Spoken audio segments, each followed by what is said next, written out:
Hey friends, welcome to the Kidsman Collective podcast. I'm your host, Lauren Ralston, and today's episode is called Procedures Aren't Barriers, They're Blessings in Ministry. Too often I see that people are treating procedures as red tape, but really procedures are what allow real ministry to happen well.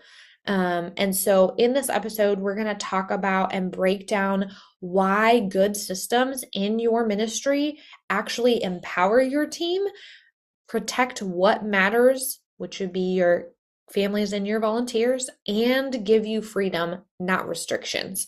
So this is sometimes a bit of a mindset shift, but really these procedures are to be put in place to protect the ministry and to empower your team and to really give you freedom to do ministry. So that's what we're going to chat about.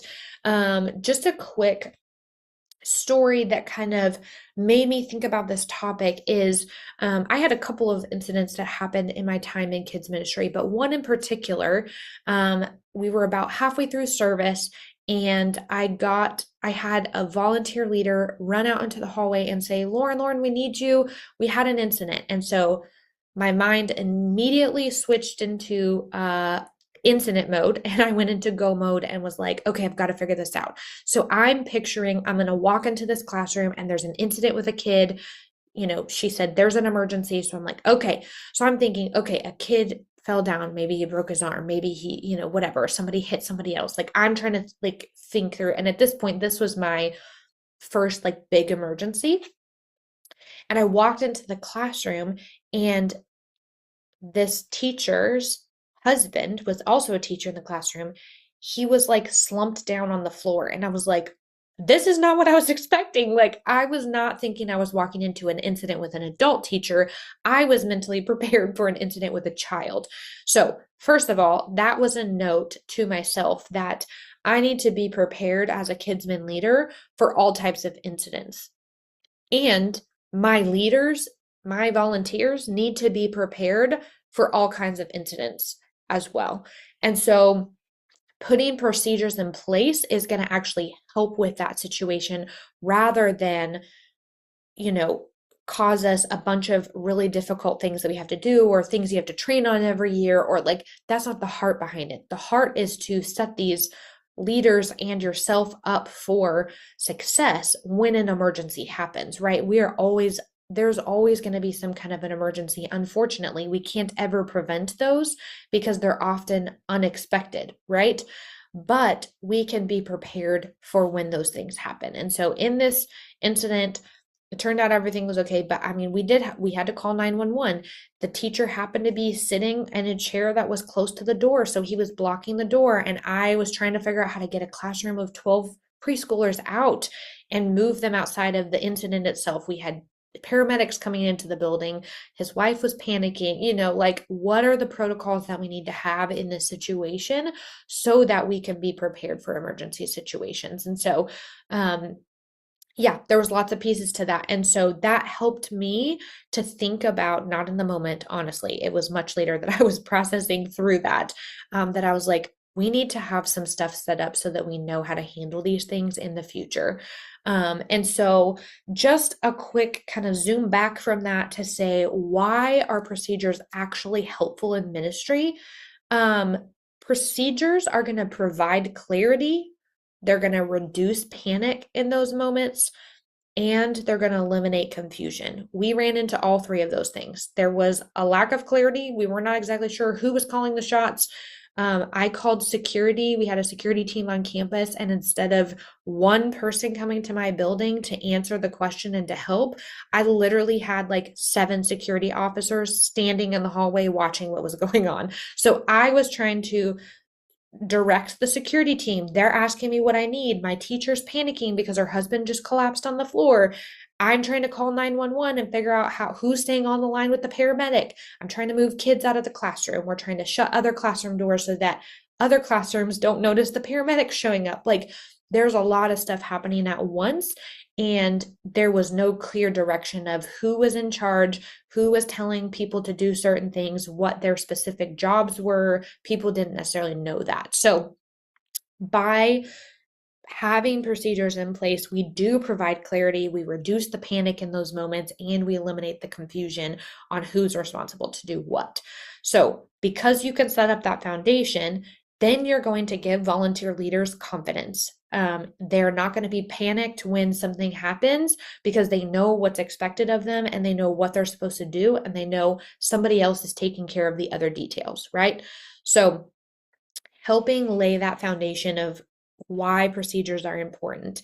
Another key thing to just note here is that by putting procedures in place, you are going to help leaders respond in a situation instead of reacting in an emergency. So, like I said, you cannot control when an emergency happens, unfortunately. And so we want to equip them to handle emergencies well if and when those show up. You also, by equipping your leaders to know exactly what they did, I had a phenomenal check-in team that jumped right into action, did everything that was helpful. They called 911. Like, it was very good to have people who knew how to help in some of those situations. But by equipping people to know what to do and what their role is, you are actually multiplying your leadership. So you are saying, okay, my check-in team knows that if an emergency happens, they're responsible for calling 911. They will direct the paramedics from the door to the classroom where they're supposed to be while Lauren is doing something different. And we're all tag teaming how we handle this together. So you are ultimately multiplying your your leadership, and others are going to know what to do when you're not there. They're going to know how to handle it if you're unable to help. That is discipleship. Those are the things we want to equip our leaders to be able to do. So, procedures are actually helpful to lay a foundation of knowing how to handle these types of situations. Okay, the purpose behind the policies. So, why are we creating policies? We don't want to create procedures and policies just to make a rule or a hoop for somebody to jump through. They need to be built with purpose. Ask yourself, what is the why behind every procedure or policy that I have?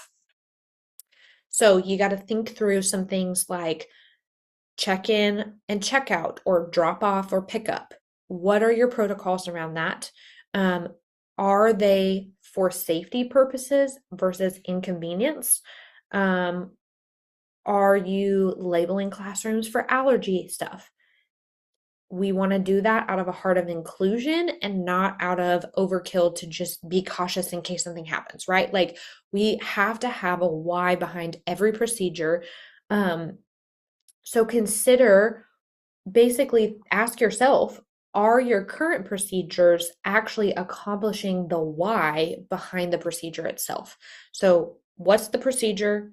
What's the goal of the procedure? Like, what are you trying to accomplish? What's the why for why you have it? And analyze for yourself, if this is the procedure, is this actually meeting the need for why I created the procedure? So this is going to take a little bit of time to analyze that and to consider that, because you're going to need to think through that for different policies and procedures you have.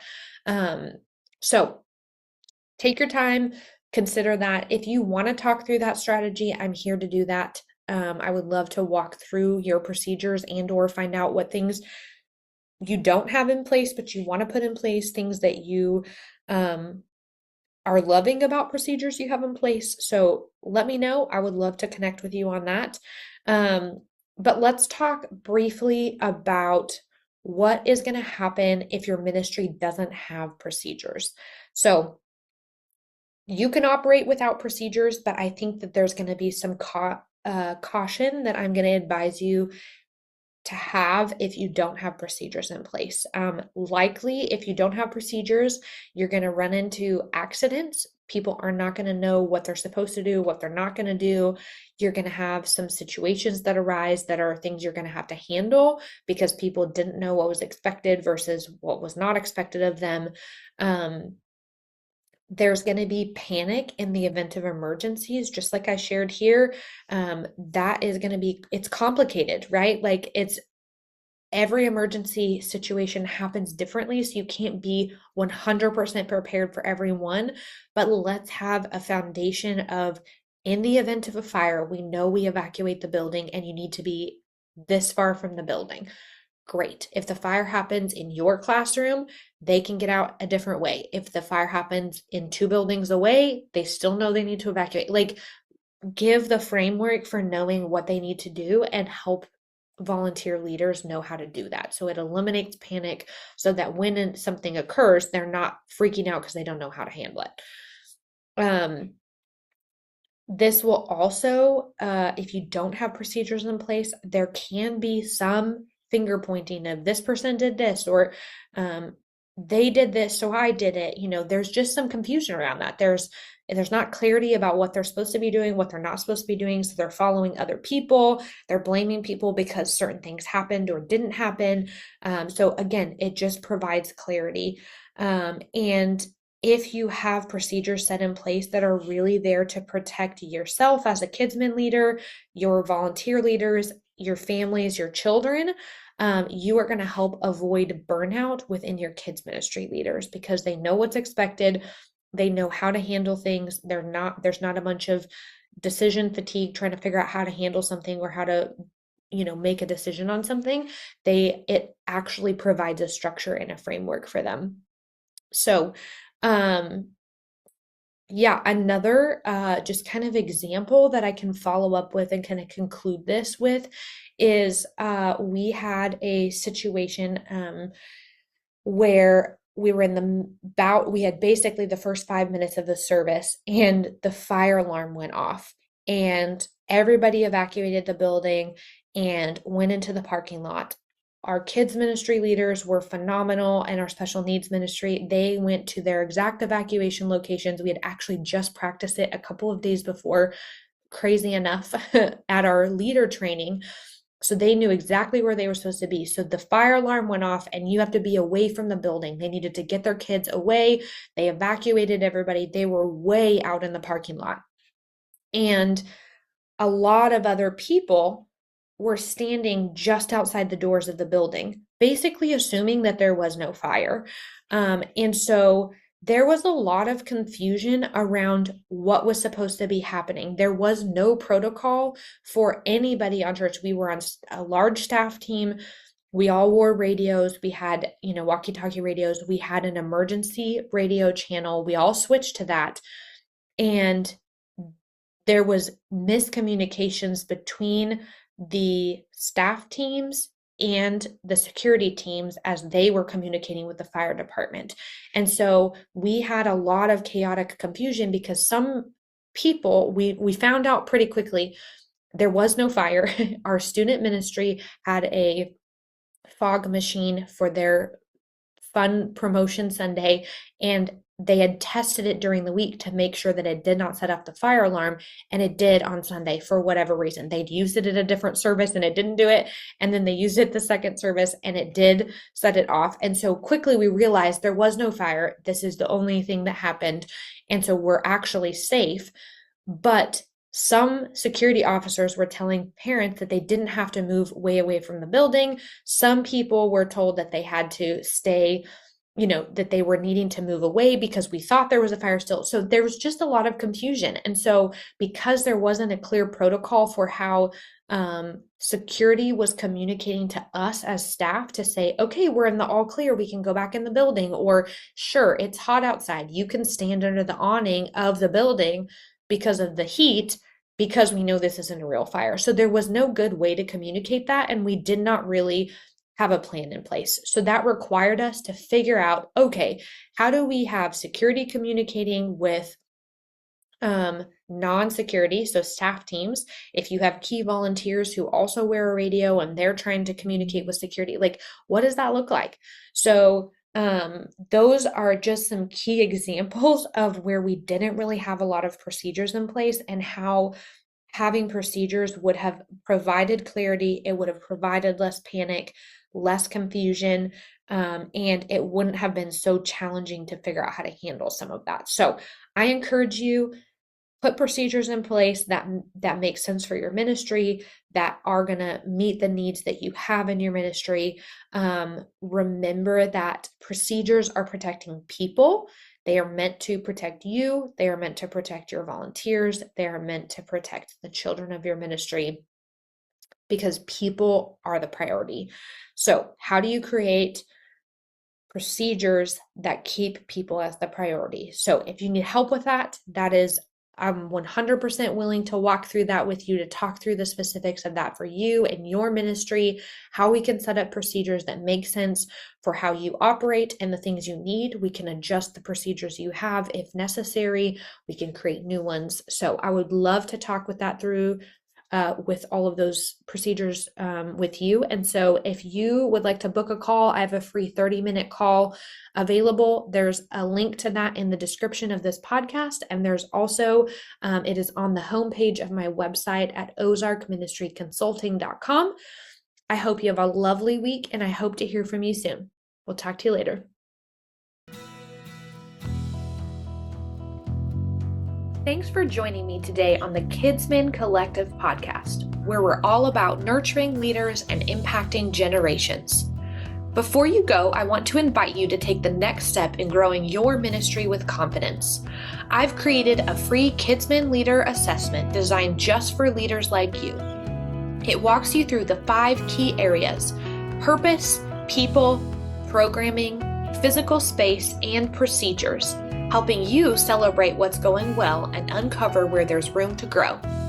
Whether you're a brand new leader or you've been leading for years, this tool will give you a clear picture of where your ministry stands and where it could go with a little strategy and support. Head over to ozarkministryconsulting.com to get started.